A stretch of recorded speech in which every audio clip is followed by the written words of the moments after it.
에베소서 6장 1절에서 3절까지의 말씀을 이제 봉독합니다. 하나님의 말씀을 경청하십시오. 자녀들아, 주 안에서 너희 부모에게 순종하라. 이것이 옳으니라. 내 아버지와 어머니를 공경하라. 이것은 약속이 있는 첫 계명이니 이로써 내가 잘되고 땅에서 장수하리라. 아멘. 이것은 살아계신 하나님의 말씀입니다. 할렐루야. 주님의 은총과 평화가 우리 가운데 임하시기를 축원합니다. 날짜가 조금 지나기는 했지만 교회 절기로 오늘은 어버이 주일로 섬기는 그런 날입니다. 지금까지 힘겹게 사물을 읽었던 모든 어머니, 아버지들이 오늘만큼은 주님이 주시는 기쁨을 마음껏 누리는 그런 귀한 시간 되었으면 참으로 좋겠습니다. 어버이, 아버지 뭐 이렇게 생각을 하면 늘 마음속에 먹먹함이 머물러 있는 것 같아요.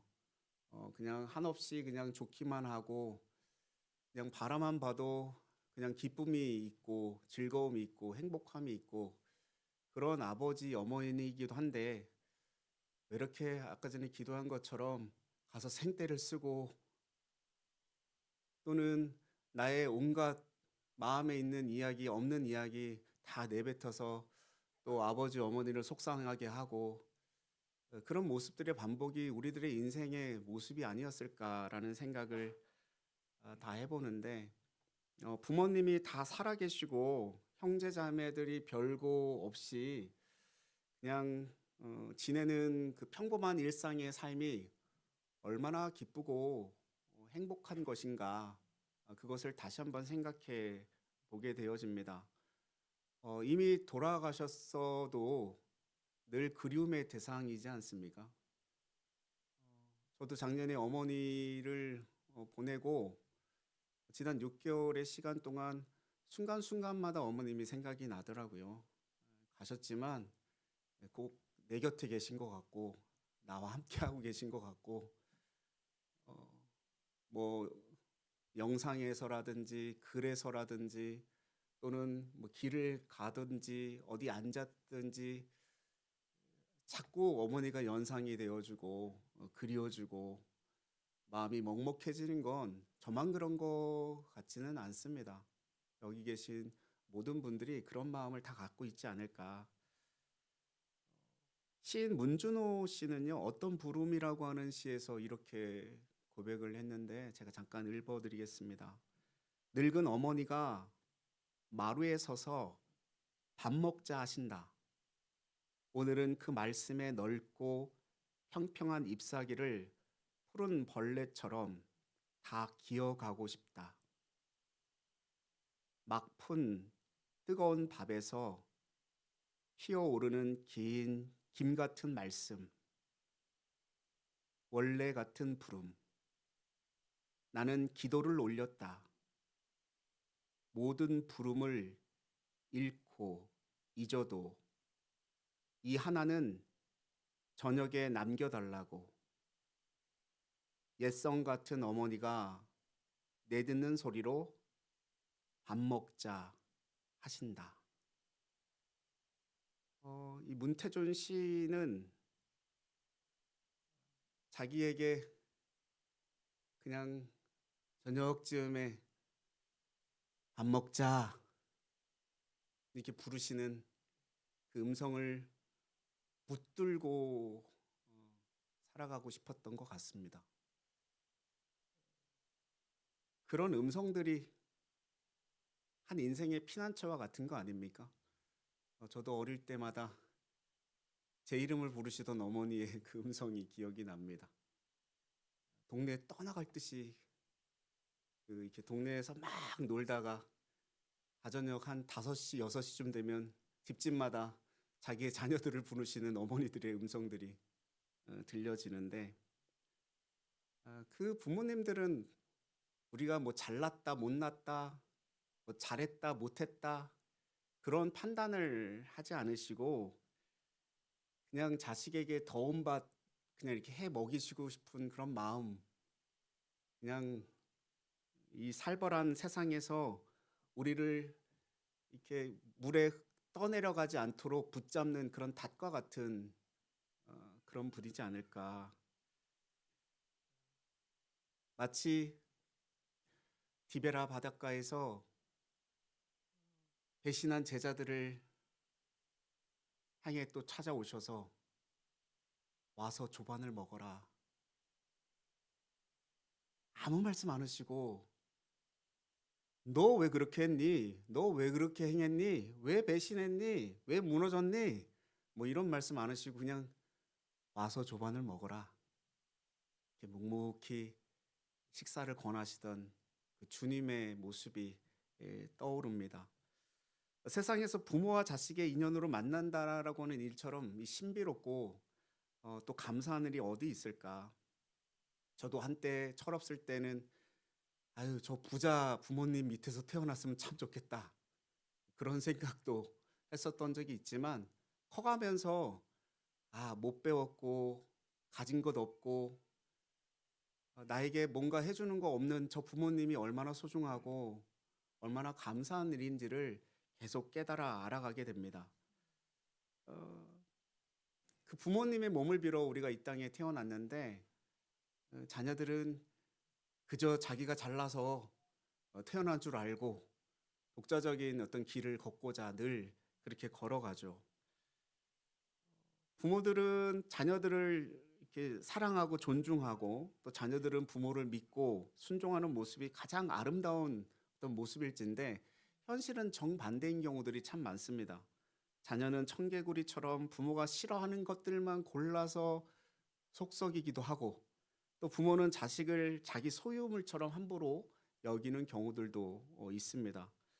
특히 부모가 연로하여 이제 힘이 떨어지고 자녀는 장성하여 부모를 모셔야 하는 경우에 부모는 무시하거나 또는 귀찮아하는 경우도 많이 생기기도 했죠. 뭐 다 그런 것은 아니었지만 분명 그런 경우가 있기에 고려장이라고 하는 것도 있지 않았을까라는 생각도 들고요. 예수님께서도 당시에 부모님을 봉양해야 되는데 하나님께 드릴 헌금이기 때문에 당신을 봉양할 수 없습니다라고 이야기했던 그들에게 어, 고르반이라고 하는 것을 비판하기도 하셨죠. 그런데 우리 시대 못지않게 빠른 사회적 변화를 경험하고 있었던 한 시대가 있었는데 그게 바로 1세기의 모습이었어요. 로마 제국의 시대였는데 그 전 세계를 정복해서 가져온 팍스 로마나 식민지 문화라고 하는 것이 이 개방적인 로마 문화가 그때 당시 1세기의 전통적인 어떤 윤리와 도덕을 유지해 나가는 이 가정을 붕괴시키고 이 가정 안에 있었던 아버지와 어머니의 어떤 사랑, 존중, 순종 이것들도 다 무너뜨려 버리게 되었습니다.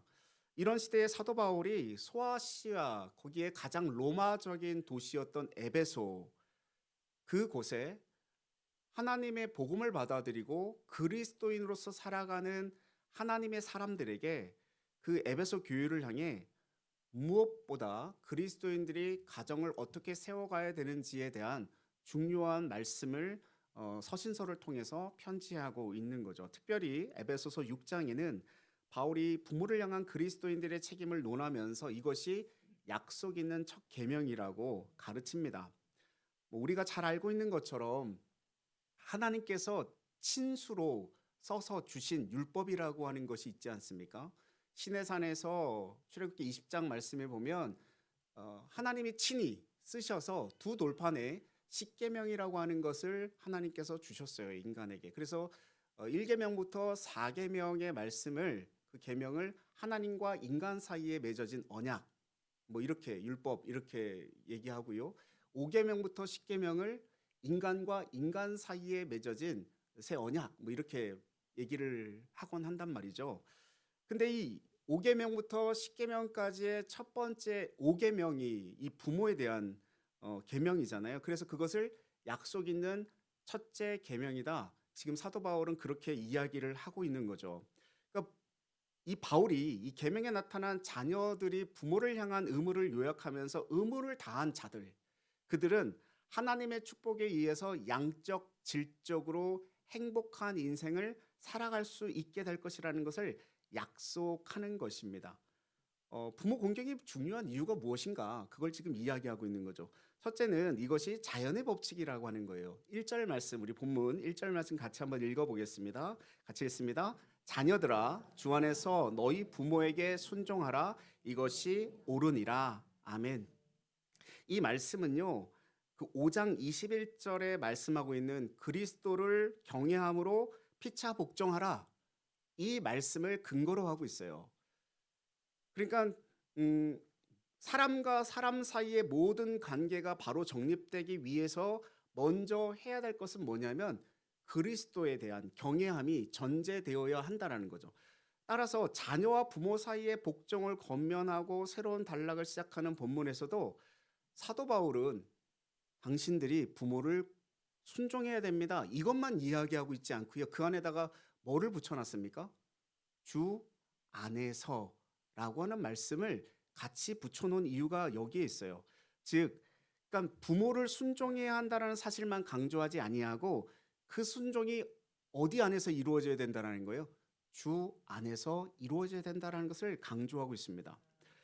인간은 하나님을 순종해야 하기 때문에 그분께서 당신의 대리자로 주신 부모를 순종해야 한다는 의미도 내포되어져 있는 거죠.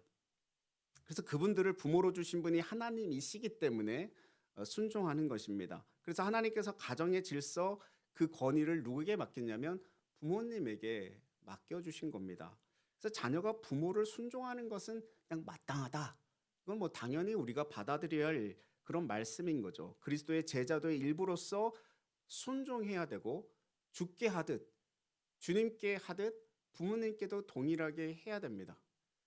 근데 뭐 교회에 와서는 하나님을 잘 섬기고 집에 가서는 쉽게 화를 내버리고 뭐 쉽게 그냥 분풀이를 하는 어떤 그런 듯한 모습들이 우리의 자녀들의 모습이 아니었을까라는 생각을 다시 한번 해보게 되는데, 그럼 불신 부모님을 둔 사람들은 어떻게 해야 되는가? 우리 부모님은 예수 그리스도를 믿지 않고 내가 처음 예수 그리스도를 믿게 되었는데 그 다음에 부모님은 어떻게 되느냐? 불신 부모님을 두었다 할지라도 그리스도인이라고 한다면 성경이 교훈하고 있는 대로 부모에게 자녀로서 해야 할 도리를 더하는 것은 물론이고 오히려 부모님들의 회심을 위해서 예수 그리스도의 복음을 위해서 더욱 잘 섬기는 자녀가 되어야 한다. 이게 성경이 말씀하고 있는 거예요. 근데 이 말씀을 들으면서 이 말씀이 성경이 서로 모순되어지는 게 무언가가 있는 것 같다라고 여기시는 분이 혹 있을 수 있습니다. 누가복음의 말씀 때문에 그런데 누가복음 14장 26절 말씀을 같이 한번 읽어보겠습니다. 누가복음 14장 26절 말씀입니다. 같이 읽습니다. 무릇 내게 오는 자가 자기 부모와 처자와 형제와 자매와 더욱이 자기 목숨까지 미워하지 아니하면 능히 내 제자가 되지 못하고. 아멘. 이와 비슷한 말씀이 또 나와요. 누가복음 18장 29절 30절 말씀도 한번 보시겠습니다. 같이 읽습니다. 이르시되 내가 진실로 너희에게 이르노니 하나님의 나라를 위하여 집이나 아내나 형제나 부모나 자녀를 버린 자는 현세에 여러 배를 받고 내세에 영생을 받지 못할 자가 없느니라. 아멘. 이게 지금 하나님께서 지금 주시고 있는 보편적인 성경의 말씀과 이 누가복음에서 예수님을 따르는 자는 자기의 부모를 버리고 자녀를 버리고 또는 형제자매를 버리고 따르는 어떤 그런 제자도의 모습과 이게 모순이 되는 말씀일까요? 그렇지는 않습니다. 이 모순이 되는 말씀은 아니에요. 누가복음에서 기록되어 있는 주님의 이 말씀들은요, 그리스도의 복음에 대한 순종이 부모에 대한 순종보다 더 우선되어야 한다라고 하는 말씀인 거죠. 즉 부모의 반대를 무릅쓰고 복음을 받아들이는 회심자에게 부모에 대한 불순종의 죄가 있는 것은 아니라는 얘기입니다. 부모님께서 하나님의 참뜻을 안다면 자녀들에게 복음을 받아들이지 말라고 말한다거나 주의 뜻을 따르지 말라고 명령하지 않을 것이기 때문에 자신의 구원을 이루고 더 나아가 부모의 구원마저 이루는 것이 진정한 성경에서 말하는 효도라고 말하는 거죠. 근데 여기서 지금 1절에서 가장 중요한 말씀은 이거예요. 이것이 옳으니라, 이 말씀입니다. 이 굉장히 강렬한 말씀인데 이 말뜻이 뭐냐면 이것이 하나님의 성품과 같다. 이것이 하나님의 공이다. 이것이 하나님의 율법과 맞다. 이렇게 이야기하고 있는 말이 이것이 옳으니라 이렇게 말하고 있는 말씀이에요. 그러니까 결론적으로 말하면 뭐예요? 부모가 예수께서 세우신 교회를 반대하거나 주님을 섬기는 일을 금하는 경우가 아니라면 부모님께 순종하는 것이 마땅하다, 당연하다 이렇게 말씀하고 있는 거예요. 본래 여기서 사용된 순종이라고 하는 단어는 듣는다라고 하는 말이거든요. 듣는다. 그러니까 보통 부모들이 자녀들에게 제일 많이 하는 말이 뭡니까? 내 말 좀 들어. 제발 좀 들어. 이 말 아닌가요? 내 말 좀 들어. 저도 참 많이 들었던 말이에요. 아버님이 어머님이 내 말 좀 들어. 어릴 때는 참 말을 잘 들었는데 머리가 커지면서 제 안에 지식이 들어오고 세상적 어떤 지혜와 어떤 경험들이 쌓이다 보니까 이제 부모님의 말을 안 듣기 시작할 때가 오더라고요. 여러분은 어떠십니까? 잘 들으십니까? 부모의 교훈의 충정이 자녀를 보호하는 것이기 때문에 들으라는 얘기예요. 그러니까 자녀가 부모의 말을 따르는 것은 자연의 순리이고 상식의 원칙이라는 것입니다. 이거는 뭐 동물의 세계에도 동일하게 적용되는 거 아닌가요? 동물들도 자기의 새끼들을 낳게 되면 그 새끼들을 가르칩니다. 뭐 하기 위해서? 죽지 않는 생존 본능의 그런 어떤 살아남을 수 있는 방법들을 그 새끼들에게 가르쳐요. 그 부모의 모습을 보고 그러니까 어미 그 동물의 어떤 모습을 보고 새끼들은 배워서 살아가죠. 그것을 배우지 못하면 죽을 수밖에 없는 존재예요. 그러니까 이게 인간에게만 적용되어지는 것이 아니고 자연 법칙, 그럼 동물, 온 세계, 온 세상의 모든 것에 다 적용되어지는 생존을 위해 중요한 법칙이라는 거예요. 그래서 자녀들의 부모에 대한 순종은 자연 질서의 규범으로 생존의 법칙으로 존중되어야 마땅한 것이다. 이렇게 말을 합니다. 또 한 가지 2절에 뭐라고 얘기합니까? 같이 한번 읽겠습니다. 2절입니다. 내 아버지와 어머니를 공경하라. 이것은 약속 있는 첫 계명이라. 하나님의 법칙이라는 거예요. 하나님의 법칙. 본문에서는 적어도 두 가지 이유를 설명하고 있는데 그 한 가지 이유는 이 명령이 우리의 행복을 위한 하나님의 배려라고 말씀하고 있어요. 본문의 표현을 빌리자면 약속이 있는 계명이라고 말씀하고 있거든요. 다른 계명에는 없는 유일하게 이 계명에만 부연된 축복의 약속이 성경에 기록되어 있어요. 출애굽기 20장 12절 말씀에 보면 이 말씀을 하고 있는데 같이 한번 읽어볼까요? 같이 읽겠습니다. 내 부모를 공경하라. 그리하면 내 하나님 여호와가 내게 준 땅에서 내 생명이 길리라. 아멘. 이 말씀의 근거에서 사도 바울은 에베소 교회 성도들을 향해서 6장 3절에 뭐라고 얘기합니까? 이로써 내가 잘되고 땅에서 장수하리라 이렇게 말합니다. 그러니까 그렇게 사는 것이 우리에게 유익하고 행복하기 때문이라는 거예요. 근데 저는 이 말씀이 효도를 하면 자동적으로 장수한다, 오래 산다, 뭐 이런 약속으로 이해하지는 않습니다. 그러나 유사한 건강과 상황이라고 한다면 부모와 축복된 관계를 맺고 사는 사람의 인생의 행복의 질과 양이 그렇게 살지 못하는 다른 사람들의 인생과 비교할 수 없을 정도로 행복하고 즐겁고 기쁨이 넘친다라고 하는 이것을 하나님께서 언약하고 보증하고 있다라는 얘기입니다. 그리고 본문에서 또 하나 이 계명을 강조하는 이유로 사도 바울이 이 10계명의 5계명을 재해석하면서 성경을 읽으면서 궁금해하셨을 분도 계실 텐데 1절에는 순종에 대한 이야기를 하고 2절에는 공경에 대한 이야기를 했단 말입니다. 그러니까 순종이라는 말과 공경이라는 말이 분리되어서 1절, 2절 이렇게 사용되어지고 있어요. 어떤 분은 이렇게 생각할 수도 있어요. 순종과 공경이라는 말이 거의 비슷한 말이 아닌가. 근데 사도 바울은 그걸 분리시킨 이유가 있을 거란 말이죠. 그러니까 이 계명이 우리에게 축복이 되기 위해서 부모의 말을 마지못해서 그냥 이렇게 따르는 것, 그걸 순종, 복종 뭐 이렇게 의미할 수 있다면 부모의 존재 그 자체를 소중히 여기는 것을 공경이라고 이야기할 수 있거든요. 여기서 공경이라고 하는 단어를 헬라어로 찾아보니까 티마오라고 하는 단어를 사용했어요. 근데 이 단어의 뜻이 뭐냐면 어떤 일에 가치를 두다, 존경하다라는 의미를 갖습니다. 그러니까 부모의 가치를 존중한다라고 하는 의미예요. 제가 어렸을 때 어, 저희 아버지가 그 공사, 집 건축하는 일을 하셔서 집에 돌아오실 때 이렇게 먼지가 좀 이렇게 가득한 모습으로 오실 때가 참 많았어요. 그러면 동네에서 놀고 있다가 아이들과 놀고 있다가 아버지가 오실 때쯤 되면 전봇대 뒤로 가서 숨어 버립니다. 인사 안 하고. 다른 아이들은 저희 아버님께 인사를 하는데 저는 숨어 있어요. 왜 그랬을까요?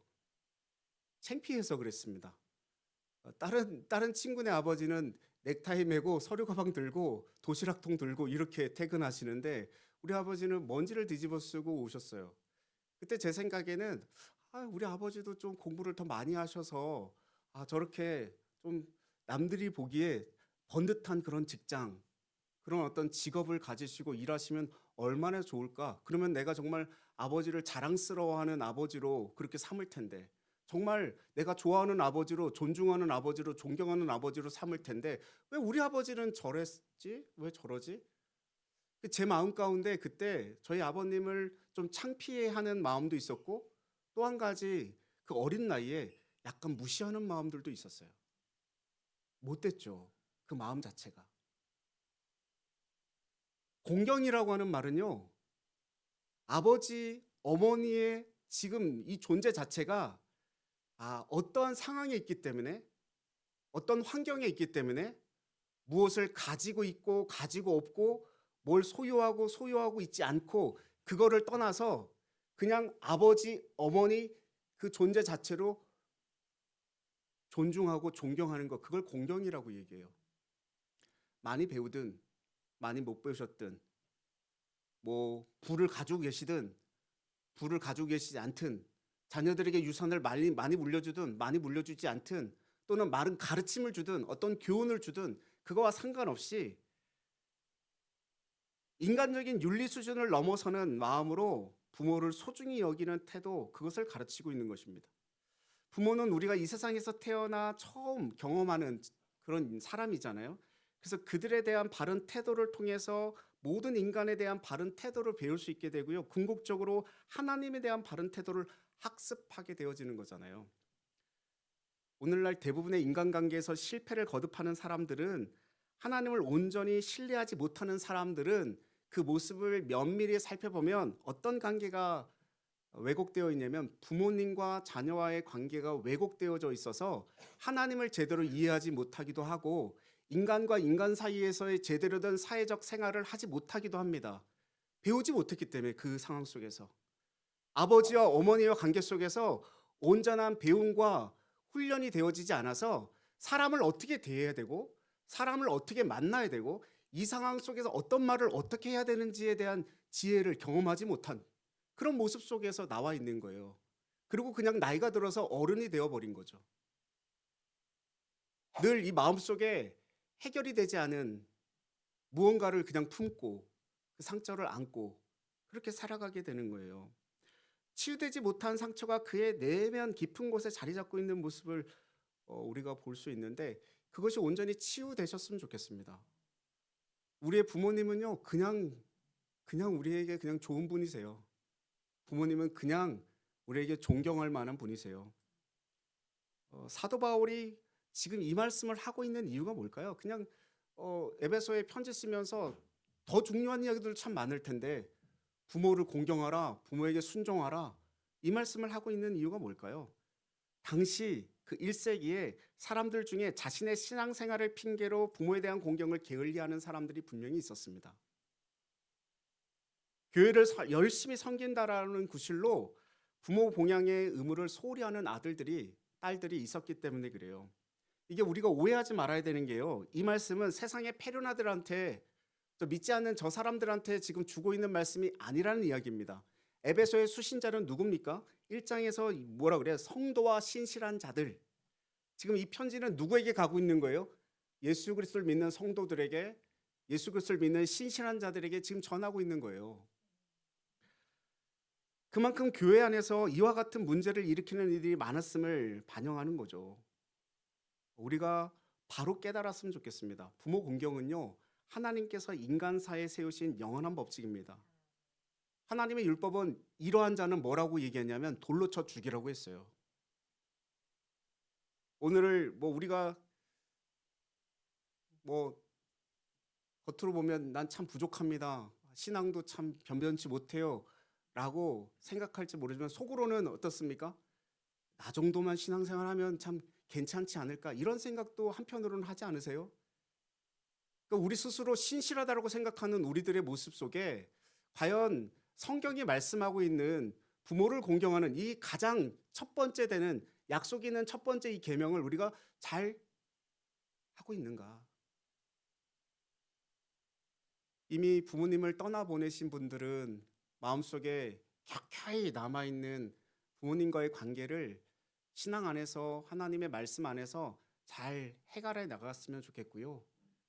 아직 연로하신 부모님이 살아계시다면 지금 우리가 해야 될 일이 무엇인지를 고민하고 생각하고 실천하는 저와 여러분이 되었으면 참으로 좋겠습니다. 가장 큰 불효는요, 우리가 인생을 잘못 살아가는 거예요. 저는 부모님께 가장 큰 효도는 이렇게 생각을 했습니다.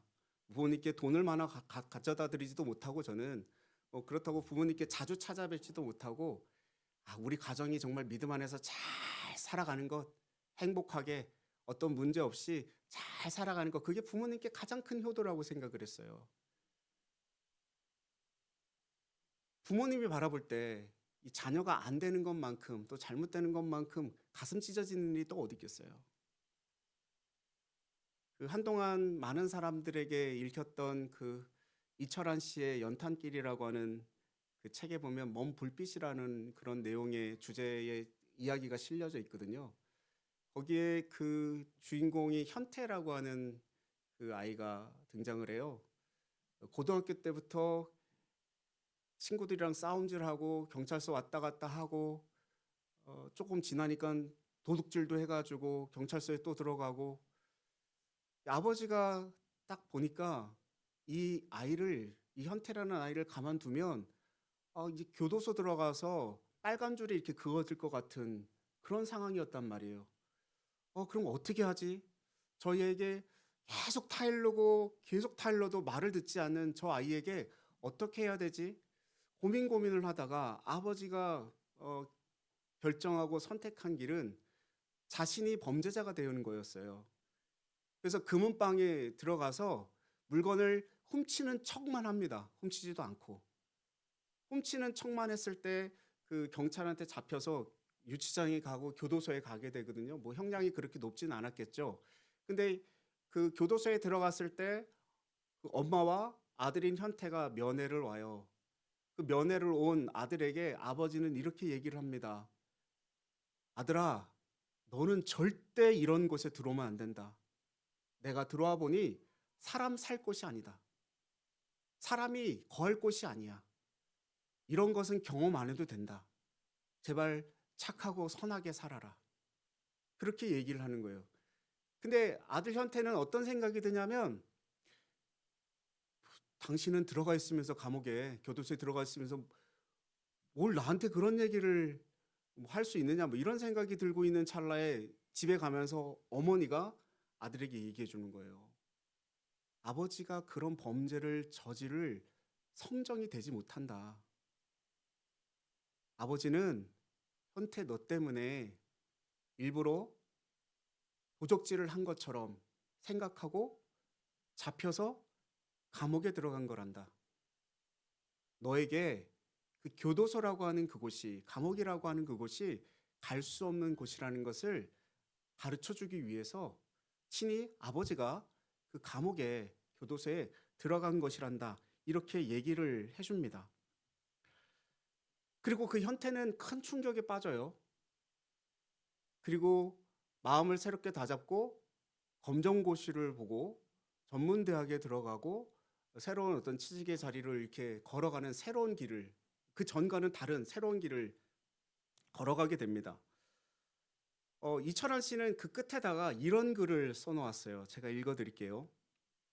아버지는 아들을 위해 스스로 어둠이 되었다. 빛을 거부했던 아들의 어둠 속에서 들어와 끝내는 그르치고야 말 그의 인생 앞에 불빛 하나를 밝혀주었다. 어둠 밤바다 같은 인생에서 표류할 때마다 두고두고 바라볼 먼 불빛. 아버지, 아버지. 저는 이야기를 읽으면서 저희 아버지는 이런 따뜻한 정을 느끼지 못하신 분이라 어머니가 이렇게 계속 떠올랐는데 또 한 분의 아버지가 떠오르더라고요. 하늘에 계신 모든 인류를 창조하셨던 저와 여러분의 아버지 하나님. 그분 또한 당신의 자녀들이 죄를 범하고 지옥 가는 것을 막고자 우리의 죄를 담당하시고 대신 죄인이 되어 십자가에 못 박히신 분이 아닙니까? 그분이 스스로 어둠이 되셨어요. 그래서 빛을 거부하고 살았던 우리들의 어둠 속으로 들어와서 끝내는 그르치고야 말 우리의 인생 가운데 영원한 빛, 밝은 빛을 비춰주신 것이죠. 어둠 밤바다 같은 인생에서 필요할 때마다 등대와 같이 빛을 바라볼 그 불빛이 되고자 주님은 그 십자가의 길을 걸어가셨습니다. 우리의 부모님들의 사랑은 바로 이런 하나님의 사랑을 반영하는 작은 불빛이 아닐까요? 괴롭고 힘들 때마다, 아플 때마다, 시름시름 앓을 때마다 제일 많이 생각나는 건 안아주셨던 어머니의 품, 아버지의 사랑인 것 같습니다. 그래서 마르틴 루터는 부모들은 이 세상에서 하나님의 대리자다 이렇게 얘기했거든요. 오늘 예수 그리스도의 십자가로 말미암아 조건 없는 희생이 무엇인지를 보게 하시고 오직 우리의 유익, 우리의 구원을 위하여 자신을 내어주신 그 참사랑을 알게 된 우리들에게 우리의 아버지 되시는 하나님은 이렇게 명령하고 계신 거예요. 내 부모를 공경하라. 내 부모를 공경하라. 그 은혜가 저와 여러분의 삶 속에 가득히 넘치기를 주님의 이름으로 축원드립니다. 기도하겠습니다. 부모님을 통해 주님의 뜻을 알게 하시는 하나님, 어버이의 크신 사랑을 깊이 깨닫게 하시고 하나님을 더 잘 섬길 수 있는 믿음의 가정 허락하신 은혜에 감사드립니다. 자식을 위해 눈물로 기도하는 어머니처럼 죄인을 위해 말할 수 없는 탄식으로 간구하시는 성령님을 기억합니다. 부모님의 고통과 절실한 필요를 알게 하시고 성경의 말씀대로 부모님을 공경하는 저희들이 다 되게 하여 주옵소서. 어버이 주일을 맞이하여 저희 자신을 돌아보게 하시고 주님의 말씀을 사모하게 하시고 지금 이 땅에 보이는 부모를 잘 공경하며 보이지 않는 하나님도 잘 공경하고자 다짐하는 저희들에게 은혜와 복으로 함께하여 주시옵소서. 예수님의 이름으로 기도하옵나이다. 아멘.